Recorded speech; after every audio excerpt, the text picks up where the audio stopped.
You are listening to the Horse Radio Network, part of the Equine Network family.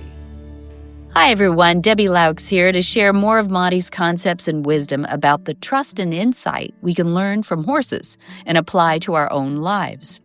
Welcome to the 6th episode, reading from Horse Sense for People, a book that's all about bridging the gap between human and horse and discovering how their silent language can make us better parents, friends, and partners.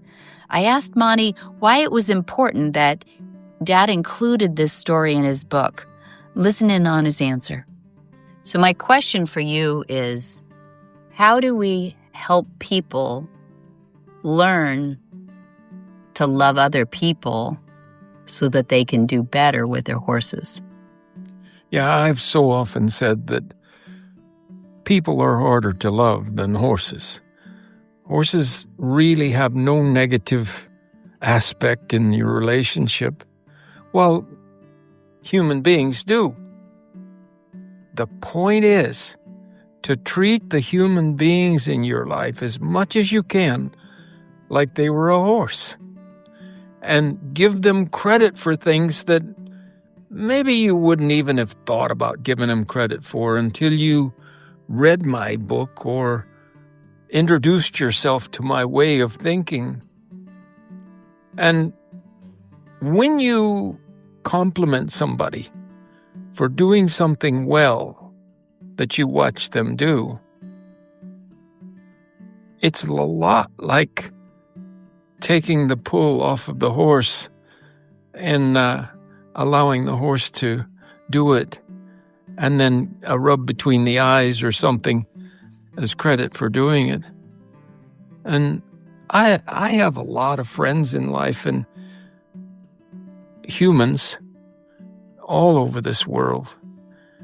And I have enemies that dislike me intensely. And I often stop and try to think what I could have done not to have them dislike me. But my feeling is that my intense love for horses was not something they could accept. And if ever I said anything that put them in the world of being a horse and me in the world of being a human, they hated me. And everything I said, he's a nutcase. Why, that horse didn't know that he was doing the right thing or the wrong thing. Mm-hmm.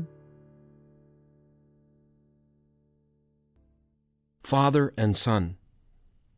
Harm can be done verbally or by an absence of communication. Communication molds our personalities just as the sculptor's hands mold clay. If we find a way to come together with others, each of us understanding our mutual needs and desires, a bond forms. To acquire trust in a relationship is one of the most enriching aspects of life. But my own life is testament to the fact that communication between humans, even between father and son, is often flawed or lacking altogether. I was walking down Main Street in our hometown, Salinas, one day. I would guess I was about 10 at the time. I looked ahead and saw my father walking directly toward me. As he approached, I said, "Hi, Dad," but he looked at me and kept walking. What's great about HandsOnGloves? First, they remove hair beautifully. The nodules are designed to grab loose hair without pulling. Second, you can use them wet or dry. Dry brushing, bathing, shampooing, they do it all. The gloves don't slip when they're wet, which is a huge deal for bath time. 3, you have way more control than a traditional brush. Your hands follow the contours of the animal's body, around the face, down the legs, under the belly, over the hips. No awkward angles, just natural position.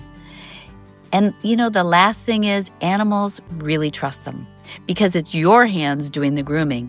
Horses and pets accept them much easier than a hard plastic brush. They're great for young horses, sensitive-skinned horses, rescue animals, animals new to handling, and they protect your hands too. We trust them. You can too. At Monty Roberts University, we have one of the most comprehensive, accessible, and transformative equine education platforms in the world. Here's what makes it truly exceptional. We have over 900 video lessons from Monty himself and top trainers all over the world. We learn the language of equus on there. Monty Roberts University is built around Monty's lifelong work of decoding equus, the nonverbal communication system that horses use naturally. The university teaches people how to listen to horses and respond in a way that builds trust instead of fear, changing training relationships forever. You can learn anytime, anywhere. The platform is available 24/7 on any device, and it's proven gentle and science-backed methods. We solve real-world problems. The university covers issues that riders encounter every day: spooking, bucking, trailer loading, tying, catching, leading, groundwork, and more. Demonstrated on real horses with real behaviors.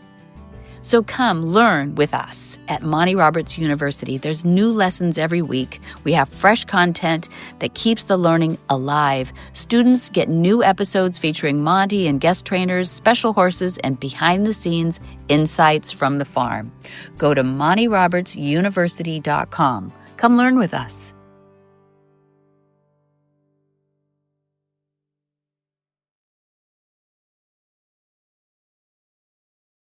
I couldn't decide if he had seen me or not, so I said, "Dad, hello." He was only about 3 feet from me, and he looked directly at me. I could tell that he recognized me, that he knew me, but he gave no response at all. He passed me and then turned to the left and crossed the street. Again I called out to him, "Dad, hey!" I shouted loud enough the whole neighborhood could hear, but he just kept walking. I returned to school, hurt and puzzled, trying to figure out in my mind what could I have done to upset him and cause him to so deliberately ignore me. I harbored this hurt for many years. My father's recognition of me was important, particularly at that age. This incident was yet another deep scar on our relationship. In a sense, it was a small incident, but it reflected a huge coldness, a void between us, which I simply could never come to grips with. I did everything he wanted me to do. I intensely disliked being involved in his harsh, often brutal, if traditional training methods. But I gave him any assistance he requested. During a confrontation years later, I asked him if he remembered that day on the street when he ignored me. He looked at me and said, "I didn't have anything to say to you." I let it go, because I guessed that was an answer. By then I knew that it would achieve nothing to point out that I'd not been asking for a conversation that day, merely an acknowledgement of my presence. Greetings take little effort. Children need to know they are important to someone. A parent refusing to acknowledge the presence of a child is like a mother animal refusing to allow a newborn to drink from its udder. It is a refusal of life itself. Parents must take responsibility for their children's emotional welfare. The impressions of humanity they grow up with will mold them. For a few critical years in my development, I lived with the knowledge that my father had ignored me.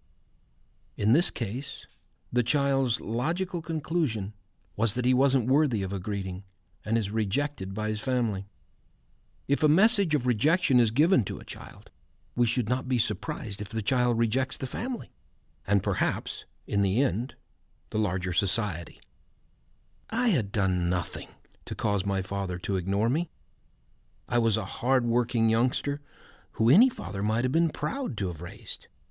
The incident, however, has caused me to view relationships with people with a degree of skepticism. But if the adults in my life didn't seem to make much sense, the horses were starting to make perfect sense.